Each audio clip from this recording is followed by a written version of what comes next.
আসসালামু আলাইকুম। হাসিনা ইস্যুতে ইন্ডিয়া অর্থাৎ ভারতের অবস্থান কি পরিবর্তন হয়েছে?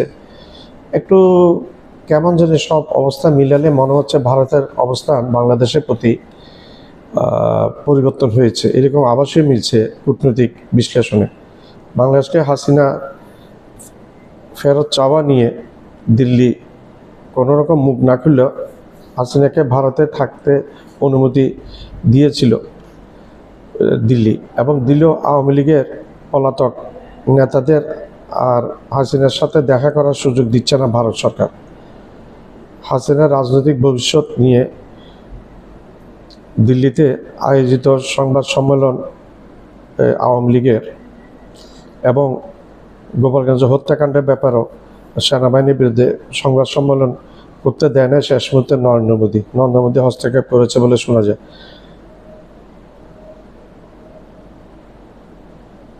আওয়ামী লীগের একটা জিনিস আমরা বুঝি না, আওয়ামী লীগ কোনো একজন নেতাকে, আমরা কোনো একজন কর্মী, কোনো একজন নেতা, কোনো একজন মন্ত্রীকে দেখলাম না আজ পর্যন্ত। এই এতগুলা ছেলে ছাত্র হত্যাকাণ্ড, শিশু হত্যাকাণ্ড, মানুষ হত্যাকাণ্ড, বিডিআর হত্যাকাণ্ড, হেফাজতের হত্যাকাণ্ডর বিরুদ্ধে একটু অনুশোচনা করতে কোনো রকম অনুশোচনা তাদের মধ্যে নেই। এগুলো সব আল্লাহ দেখছে ভাই, হ্যাঁ আল্লাহ দেখছে। আল্লাহ ছাড় দেয়, একটা কথা আছে, ছেড়ে দেয় না। এখন ধরার পালা আল্লাহর, ধরছে আস্তে আস্তে করে।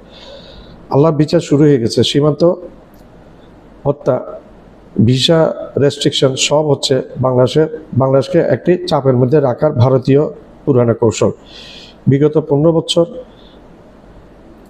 বছরে একটি অবৈধ সরকারকে ভারত সাহায্য সহযোগিতা করে বিনা ভোট জালিয়াতি এবং ড্যামি ইলেকশন করে থাকতে ভারত সাহায্য করেছিল। এখন ভারত হারে হারে টের পাচ্ছে বাংলাদেশের অভ্যন্তরের রাজনীতিতে ভারত হস্তক্ষেপ করার ফলটা যে ভারতকে এখন ভুগতে হচ্ছে, এটা ভারতের জন্য ভালো হয়নি।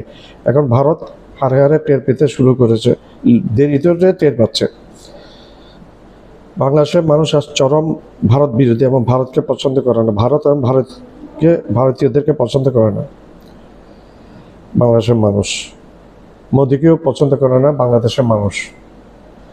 ভারত হাসিনা আর সরাসরি রাজনৈতিক কর্মকাণ্ড নিষেধাজ্ঞা দিয়েছে, যেটাতে বোঝাচ্ছে বা কোনো সরাসরি হাসিনা পাচ্ছে না দেখা করতে নেতা কর্মীদের সাথে কোনো রকম রাজনৈতিক কর্মকাণ্ড চালানোর জন্য।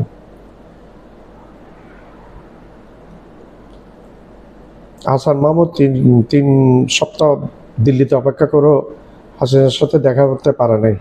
অন্যান্য নেতারাও হাসিনার সাথে দেখা করতে পারছে না।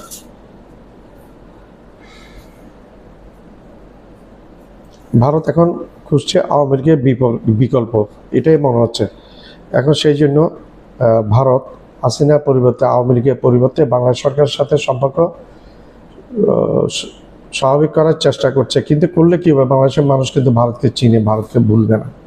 ভারতের বিগত ইতিহাস বাংলাদেশের মানুষ জানে, স্বাধীন হওয়ার পর থেকে আজ পর্যন্ত যত কিছু ভারত করুক, কিন্তু বাংলাদেশের মানুষ সব কিছু মনেই রেখেছে। দুইজন চিকিৎসক, একটা নার্স পাঠালে সম্পর্কে সব কিছু স্বাভাবিক হয়ে যায় না। বাংলাদেশের মানুষ হাসিনা পরবর্তী এবং হাসিনা থাকা অবস্থায় ফেলানি হত্যাকাণ্ড এবং বেশ অনেকগুলো বাংলাদেশের মানুষের সীমান্ত হত্যাকাণ্ড মানুষ ভুলে নেই। ভারতের আচরণ, একপাক্ষিক আচরণ বাংলাদেশের প্রতি, বাংলাদেশের থেকে সব কিছু আদায় করে নেওয়া এবং বিনিময়ে কোনো কিছু না দেওয়া, বাংলাদেশের মানুষ ভালোভাবে নেয়নি, সহজভাবে নেয়নি। পাকিস্তানকে আমরা বিতাড়িত করেছিলাম পাকিস্তানের অত্যাচারের কারণে। ভারতকে আমরা এখন 2024 সালে 5ই আগস্ট বিতাড়িত করেছি হাসিনা সহ ভারতকে, এই ভারতের অযাচিত অত্যাচারের কারণে। আমার চ্যানেলটা লাইক করবেন, শেয়ার করবেন, সাবস্ক্রাইব করবেন, বেল আইকনটা প্রেস করবেন।